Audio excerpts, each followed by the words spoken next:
So guys, ayan, update tayo sa aking mga orchids, alaga.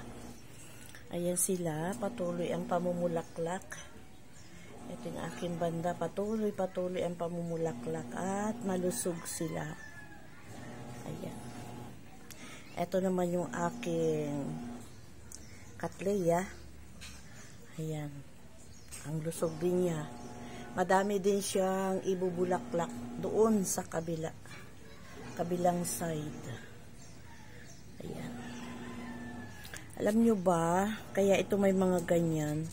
Yung mga balat ng bawang, sibuyas, mga gulay, binababad ko sa pandilig sa kanila. Kaya siguro sila ay totoo nga naman na talagang nakakapagpaugat, nakakalusog at bubulaklak talaga sila. Ayan. Nakikita nyo mga bagong usbong, ang suwi nila. Ayan. Mga bagong usbong. Ayan. Matataba. Ayan. Maraming suwi. Kaya maganda rin. Siguro totoo talaga yung bawang na iyan siya ay pampalusog. At ito yung isa. Ayan. May bulaklak. Ayan. Napakaganda ng bulaklak niya. Ayan. Nakatalikod. Kasi doon siya sa side kabila. At ito din yung naligaw na ano. Siguro dala ito ng ibon. Dahil sa totoo, hindi naman talaga ako nagtanim yan.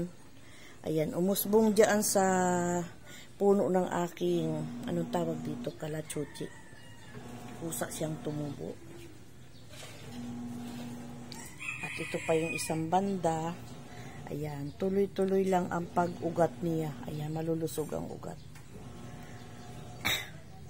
At ito yung isa, napakalulusog ng kanyang suwi. Ayan, may mga bulaklak din.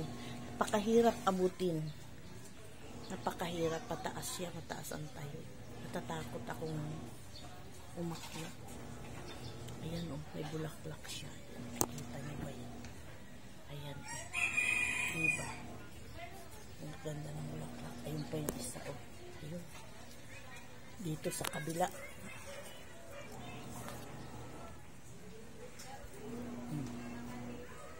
Ayan. Ito yung isang banda.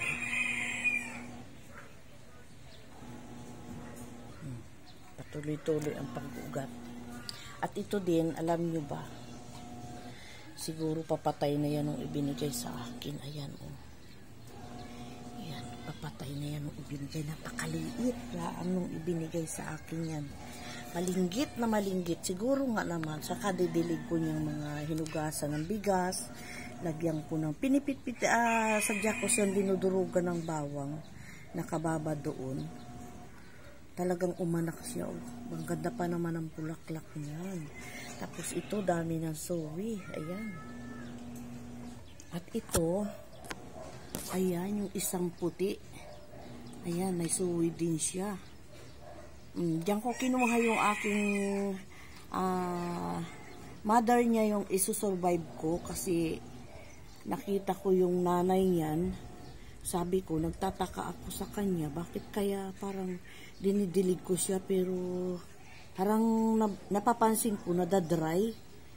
Ayun pala, wala na siyang ano, hindi na nakakapit doon sa bunot yung kanyang ugat. Nakalutang na kumbaga. Kaya isusurvive ko siya. Itatry ko yung napanood ko din na ibababad lang. Tapos ito, alam nyo ba yan? Ang ganda niya. Oh. Nilagay ko siya sa katawan ng kawayan na pinutol. Napakalusog niya. Oh. Ayan o, taba-taba. Mamumulaklak na din siya. So, dako tayo dun sa aking isusurvive na puti. Ayan. Ayan, napakaganda ng bulaklak nila. Kasi sigla. Hirap lang akong kunan ng video kasi andito sila sa labas ng terrace. Ayan, maganda ang bawang, mga nanay.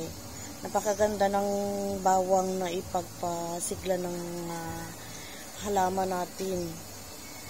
Ilagay nyo lang sa tubig, babad, magdamag. Yan ang ipandilig nyo araw-araw. Ayan o, gaganda ng bulaklak. Hindi sila nawawala ng bulaklak. Yan o, may mga pasibol na naman. At saka yung suwi, ito o. Nasuwi siya. Halos linggo-linggo may suwi. Ganda ang bawang. Gawin nyo yan. Itong aking mga, anong tawag dito? Idanyong bato, adenium.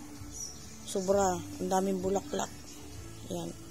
Bawang din ang pinandidilig ko dyan. Dinurog na bawang na babad sa tubig. Ayan. Yung akin ding doon, ayan, yung katleya. Ayan, may mga bulaklak. Panibagong bulaklak na naman. Yun, sa dulo. Ayun, may bago siyang usbong na bulaklak. Ayan. Gawin nyo yan sa mga orchids nyo. Kahit saan, siguro sa anong halaman. Tingnan nyo ang ugat.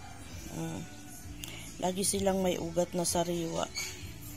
Lagi silang may suwi. Ayan. Lagi silang may anak. Ayan. Mga bago yan. Mga bagong suwi.